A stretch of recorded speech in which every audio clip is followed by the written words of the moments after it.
buenos días. Muchísimas gracias a todos y todas por asistir a esta comparecencia para darles cuenta de la presentación por el Grupo Parlamentario de Sumar, que ya hemos registrado esta mañana, de una proposición de ley de reforma del Código Penal en lo relativo a los delitos de libertad de expresión. Una consideración general, el Grupo Parlamentario de Sumar esperamos que esta legislatura sea una oportunidad, además para seguir avanzando en materia de derechos sociales, laborales y mejorar las condiciones de vida materiales de los españoles, las españolas, de todas las personas que viven en nuestro país, también en la recuperación de libertades públicas y en el fortalecimiento de los derechos civiles y los derechos fundamentales, que en los últimos años fueron bastante recortados por los gobiernos, fundamentalmente del Partido Popular. Saben que en la anterior legislatura ya se abordó un debate sobre estas necesarias reformas. En concreto, en junio del año 2021 ya se produjo la toma en consideración, el rechazo de las enmiendas a la totalidad presentadas por el Partido Popular y Vox, creo que también, a esta proposición de ley de Unidas Podemos en ese momento para reformar el Código Penal, y posteriormente, en septiembre del 2022, se volvió a rechazar las enmiendas a la totalidad de los grupos parlamentarios de la derecha y se hizo la toma en consideración de una proposición de ley similar que presentó, en este caso, Esquerra Republicana y Bildu. Similar porque era más limitada que la que habíamos preparado y registrado previamente nuestro grupo parlamentario. Saben que la actual configuración del Código Penal con este tipo de delitos está generando distintas condenas a España. La más reciente, la condena del Tribunal Europeo de Derechos Humanos de este mismo año, del pasado día 8 de junio, que obliga a España a indemnizar a un sindicalista que fue condenado precisamente por estos delitos de injurias, de ultrajes a España. Y no solamente el Tribunal Europeo declara que no tiene lugar en el ordenamiento europeo una norma de estas características, sino que además ordena la indemnización. Por eso queremos salir de esta situación inadecuada para un sistema democrático y para ello pues, hemos presentado esta proposición de ley que, en primer lugar, lo que aborda es lo relativo a los delitos denominados de escarnio público o vejación pública de los representantes de las confesiones religiosas, el artículo 525. Lo que proponemos es dejarlo sin efecto.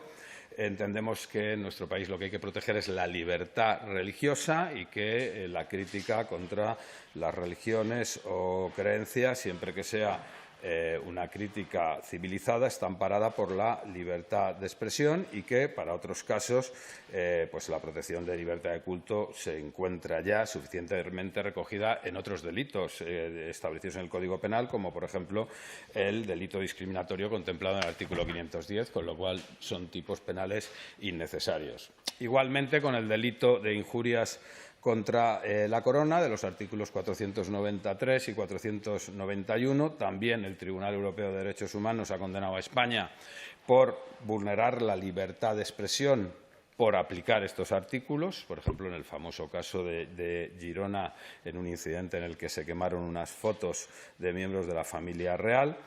El presidente del Tribunal Europeo de Derechos Humanos, en enero del año 21, es decir, ya hace 3 años largos, o 2 años largos, advirtió a España contra este delito y sus consecuencias, y pensamos que su supresión no genera ningún tipo de inseguridad ni deja sin protección, en este caso, a las personas que pertenecen a la Casa Real, porque a las mismas les alcanza la protección contemplada respecto a calumnias o injurias en los artículos 208 y 210 del Código Penal, que no hay ninguna exclusión para que se les aplique de igual forma, ¿no? Respecto a los delitos del 543, de ultraje contra la patria. Bueno, pues igualmente de hecho, estos son los delitos que le he comentado antes, que acabamos de ser condenados por el Tribunal Europeo de Derechos Humanos, pero incluso ya recordarán que un magistrado del Tribunal Constitucional, cuando se examinó en el Tribunal Constitucional este mismo caso de este sindicalista del Ferrol, el señor Andrés Ollero, propuesto por el Partido Popular, ya emitió un voto particular en el año 2021 diciendo que este delito no tenía cabida en el ordenamiento democrático español, que no tenía ninguna razón de ser y que hay otros mecanismos para proteger las instituciones y para proteger cualquier otro símbolo que no sea limitar la libertad de expresión, ¿no? Y finalmente, en este primer bloque también pedimos la derogación del artículo 504 del Código Penal, que prácticamente nunca se ha aplicado, que trata de injurias al Gobierno de la Nación, a instituciones como el Consejo General del Poder Judicial, al Tribunal Constitucional. Entendemos que un delito que no se ha aplicado y que también está limitando la libertad de expresión por no delimitar claramente cuáles son los supuestos de crítica aceptables políticamente, pues no tiene razón de ser. E insistimos, todos los integrantes de estos órganos les alcanza la protección que existe en el Código Penal a través de las figuras de la injuria, la calumnia o la protección también en el ordenamiento civil mediante la protección del derecho al honor. También creemos que hay que abordar lo relativo a la configuración del delito de enaltecimiento del terrorismo, del artículo 578 del Código Penal. Es un delito que para nosotros es sorprendente porque esto fue un delito que se creó cuando ya estaba desapareciendo en España el terrorismo y que incluso se endureció cuando ya no existía, por ejemplo, organizaciones terroristas como ETA o el Grapo, ¿no? Les recuerdo el caso de personas a las que se les ha aplicado, que ha sido fundamentalmente para limitar supuestos de libertad de expresión que tiene que ver con cantantes o incluso recordarán el famoso caso de los titiriteros que estuvieron hasta una semana ingresados en prisión. El Tribunal Constitucional en el año 2020 absolvió, por ejemplo, al cantante César Strawberry, que había sido condenado por este delito, y creemos que en el Código Penal y en nuestra legislación hay suficientes mecanismos para proteger a las víctimas del terrorismo, pero incluso para garantizar una protección reforzada a las víctimas del terrorismo y que nadie pudiera aducir o pensar que la eliminación del delito de enaltecimiento las dejaría en desprotección. Lo que hacemos es incluir un reforzamiento para garantizar la seguridad jurídica, que sería una modificación de los agravantes del Código Penal.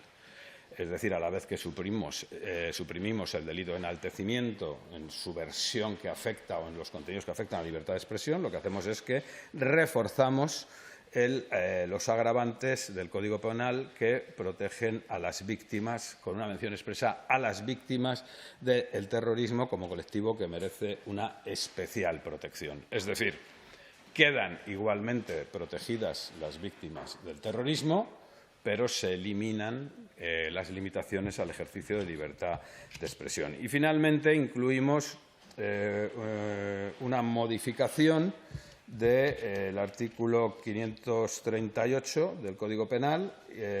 Incluimos un apartado segundo y un nuevo 536 bis para establecer un régimen estricto que impida que los funcionarios públicos limiten el ejercicio de la libertad de expresión, lo que tiene que ver tanto con limitaciones a la difusión de publicaciones o que no se produzcan identificaciones colectivas o coactivas de personas en función de características sindicales, religiosas, sociales o políticas.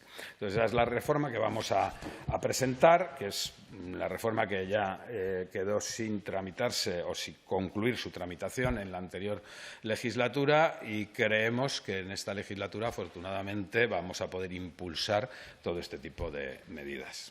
Y nada más, quedamos a su disposición por si tiene alguna cosa que consultar. Sí, buenos días, portavoz. Yo quería preguntarle, ya que hablaba usted de libertad de expresión, por el comunicado que ayer presentaron en el Congreso o para el Gobierno sobre la labor constitucional que realiza el sindicato de la Guardia Civil JUCIL, cuestionando que, por ejemplo, hubieran hablado o hubieran criticado la amnistía en Cataluña, si no cree que esto de criticar la amnistía también es libertad de expresión o esto no, y más cuando, por ejemplo, hoy conocemos que es el propio Gobierno, según publicaba El Mundo, quien en los informes sostuvo que los indultos del 1 de octubre eran claramente inconstitucionales. Y también, en segundo lugar, hablaba usted de despenalizar el enaltecimiento del terrorismo. Quería saber si esto tiene algo que ver con que usted haya sido un firme defensor de un grupo terrorista como las FARC. Muchas gracias. Bueno, como usted bien sabe, los funcionarios públicos, y menos si tienen el privilegio de ostentar lo que se llama en democracia el monopolio del uso de la fuerza y de las armas, no pueden intervenir en política. Eso es una cosa evidente, porque están al servicio de toda la ciudadanía. Y por ese extremo es lo que hemos preguntado al Gobierno de España. Muchas gracias.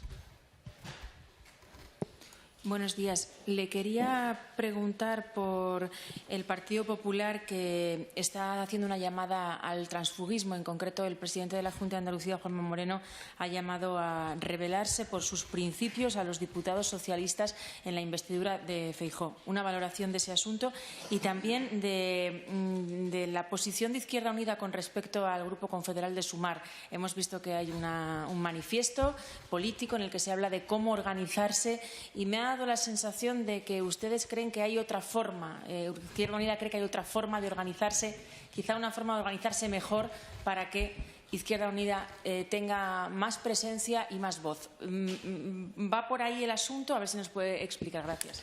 La verdad, en nuestro país hay una legislación estricta de control del transfugismo para evitarlo. Saben además que hay un pacto de las distintas fuerzas políticas todas se han conjurado para evitar estos supuestos. El transfugismo tiene unas consecuencias para los representantes políticos que incurren en esas prácticas deleznables desde el punto de vista ético, y yo creo que el espectáculo que está dando el Partido Popular y algunas viejas glorias del Partido Socialista, pues francamente lo que pone de manifiesto es el agotamiento de una determinada forma de hacer política y sobre todo la no comprensión de la realidad de este país, ¿no? Esa voluntad de permanentemente estar gobernando no a favor de la sociedad española y de la pluralidad de la sociedad española, sino de gobernar en contra de. Y si no se sabe en contra de quién, pues ya se buscan enemigos y adversarios, ¿no? Nosotros y nosotras hemos hecho lo contrario durante estos últimos 4 años. Por eso ha habido una mejora sustancial en el clima político, especialmente en lo que tiene que ver con las tensiones territoriales propias de un Estado plurinacional. Pues la conflictividad en Cataluña prácticamente ha desaparecido y vamos a seguir por esa línea, ¿no? Y francamente, quiero decir que es muy lícito, ¿no?, que haya personas que han estado históricamente vinculadas al Partido Socialista o al Partido Popular que lo que quieren es un gobierno entre el Partido Popular y el Partido Socialista. Eso lo que tiene que hacer pues, es decirlo expresamente, pero en todo caso hacer llamamientos al transfugismo, aparte de que es una esperanza vana que no va a ningún lado, es hacer un poco el ridículo, pero es muy poco ético. Animar el transfugismo político no es ético, desde luego. En todo caso, sobre lo que decía sobre la conformación de Sumar, esta tarde vamos a tener un debate en los órganos de dirección de Izquierda Unida. Sumar es un proyecto que está en construcción ahora mismo y que creemos que tiene que ser un espacio de convivencia de personas, colectivos, fuerzas políticas, y además comprobamos que hay una amplia coincidencia en torno a eso. De hecho, hemos fraguado la mayor alianza electoral que la izquierda y los sectores progresistas han conseguido construir en la historia de la joven democracia española, ¿no? Estamos muy contentos y lo que ustedes saben es que con el poco tiempo que hemos tenido pues hemos avanzado mucho y ahora lo que toca es abrir una fase de consolidación y estabilización de ese proyecto, y Izquierda Unida lo que va a hacer es poner su propuesta sobre la mesa, que creemos, además por los por las noticias o los mensajes que nos están llegando, pues que parece que está siendo positivamente acogida, ¿no? Que hay una gran coincidencia en que es un marco interesante para abordar ese proceso de discusión que permita consolidar el espacio político que es Sumar.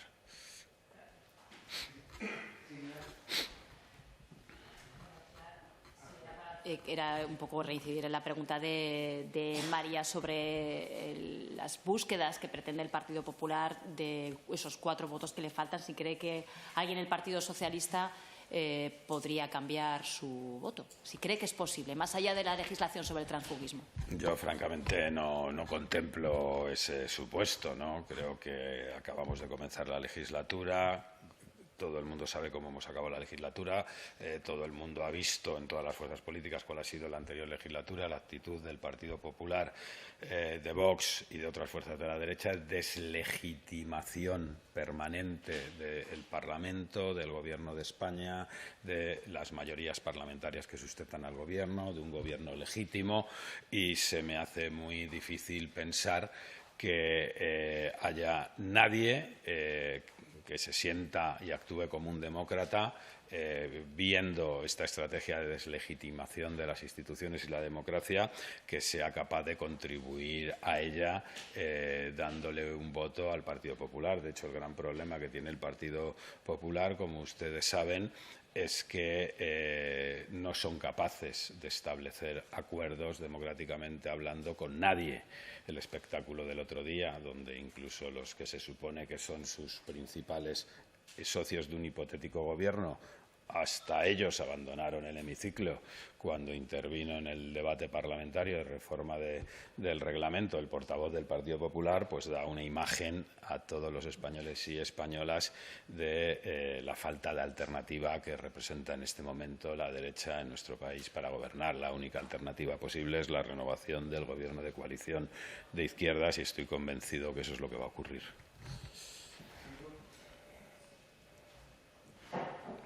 ¿Qué tal, señor Santiago? Varias cositas. ¿Por qué políticamente es esta iniciativa y no otra la primera que presentan desde el Grupo Parlamentario Sumar? Me refiero a proposición de ley. A raíz de la reunión de la Coordinadora Federal de esta tarde, en el borrador del informe que va a leer el Coordinador Federal, se especifica que Sumar, el movimiento Sumar, es decir, el partido de Yolanda Díaz, debería ser un partido más. ¿Creen que hasta ahora no ha sido así, que se ha dado algún tipo de primacía a ese partido? No hablo de la confluencia, sino al partido en concreto frente a otros. Me gustaría saber también si Izquierda Unida, aunque entiendo que ustedes están hablando de que toca hablar de programas, de reforma fiscal y de esas cosas, va a plantear en algún momento que quiere que alguien de Izquierda Unida ocupe uno de esos ministerios para impulsar sus políticas. Y, en última instancia, saber si ustedes consideran que la unilateralidad, que la renuncia a la unilateralidad por parte de las formaciones independentistas debe ser condición de posibilidad para esa amnistía. Gracias. No sé en qué forma queda escrito, pero si consideran que debe ser. Bueno, a ver si me acuerdo de todo lo que me ha preguntado. ¿Por qué esta iniciativa ahora mismo? El marco que he establecido al inicio de la comparecencia. Sí nos parece que la anterior legislatura no ha sido todo lo productiva que tenía que haber sido en materia de recuperación de libertades públicas, de derechos civiles. Sí nos lo parece. Es decir, saben lo que pasó con la Ley de Seguridad Ciudadana. Finalmente, incluso con una ponencia aprobada, no pudo finalmente convertirse en ley.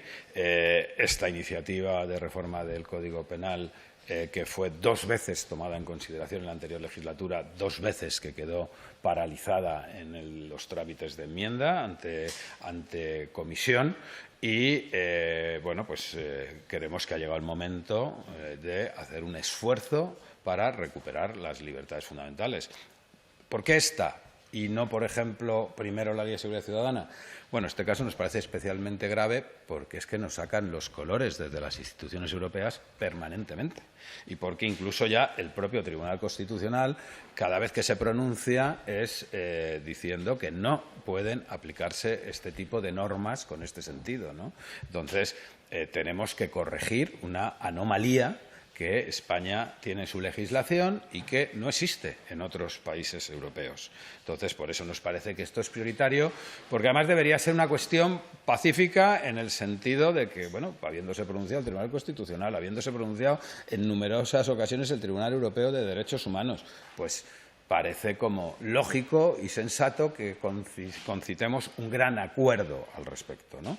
Sobre el asunto de la conformación del espacio político de Sumar, nosotros lo que queremos es que el espacio político de Sumar sea un gran espacio ciudadano, donde puedan participar todas las personas que quieren formar parte de procesos políticos, que quieren participar en nuestra democracia, y creemos que para eso hay que establecer mecanismos flexibles que permitan tanto la participación de las distintas fuerzas políticas que ya han formado parte de una coalición, como de esas personas nuevas, que ojalá sean muchas, ya se han vinculado muchas en los procesos de escucha, en los procesos de elaboración.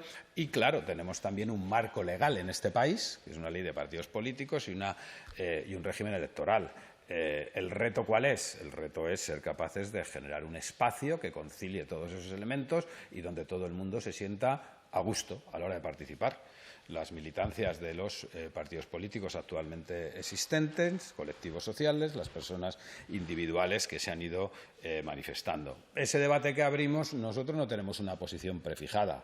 Nosotros ponemos alternativas sobre la mesa copiando modelos o sugiriendo modelos que han dado buenos resultados, ¿no? Para nosotros, por ejemplo, el modelo de Uruguay del Frente Amplio pues es un modelo muy interesante que ha permitido que el Frente Amplio gobierne en distintas ocasiones en Uruguay, que sea la principal fuerza municipal en estos momentos y donde conviven distintos partidos, personas individuales, en, digamos, una doble convivencia. Por un lado, hay espacios de coordinación de partidos, pero por otro lado, los procesos de toma de decisiones son procesos de toma de decisiones ciudadanos, ¿no? Entonces, que ese es el modelo que a nosotros nos gustaría, sinceramente, ¿no? Que la toma de decisiones corresponda a la ciudadanía vinculada al proyecto político, pero donde también los partidos políticos tengan una coordinación para sustentar ese proyecto, ¿no? Respecto a la conformación del Gobierno de España, pues ya saben, ¿no?, que sería un poco presuntuoso ponernos a hablar del Gobierno cuando, de momento, lo que tenemos que discutir es si va a haber un Gobierno del señor Feijóo o no. Cuando eso pase, pues nos pondremos a hablar. Obviamente, pues claro, nosotros entendemos que nuestra presencia en el Gobierno, por parte de Sumar, pues debe reflejar una pluralidad. Por supuesto que sí. Y creemos que un modelo similar, eso habrá que ver en cada momento, habrá que ver también cómo queda la configuración de los ministerios, si hay más, si hay menos, si hay el mismo número, y en función de eso, bueno, ver qué opciones. Pero nuestra opción siempre es, partiendo de la premisa de que de lo que se trata es de llevar adelante el programa de Sumar y, por supuesto, el programa del Gobierno de coalición, que los hombres, mujeres que estén al frente de esos ministerios representen a ese colectivo y estén en las mejores condiciones para llevarlo adelante. Y eso es lo único que nos preocupa de momento. El resto de discusiones ya llegará más adelante. Sobre la unilateralidad, a ver, yo creo que en esto hay que ser claros. O sea, nuestra apuesta es por el diálogo y por fraguar acuerdos.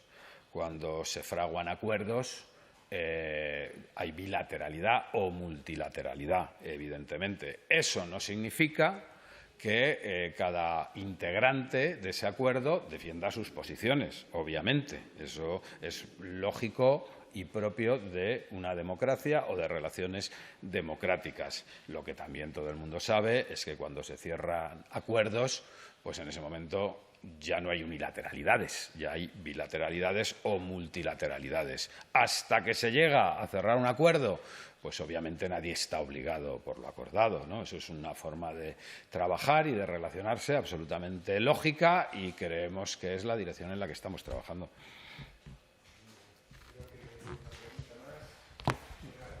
Muchas gracias. Muchas gracias.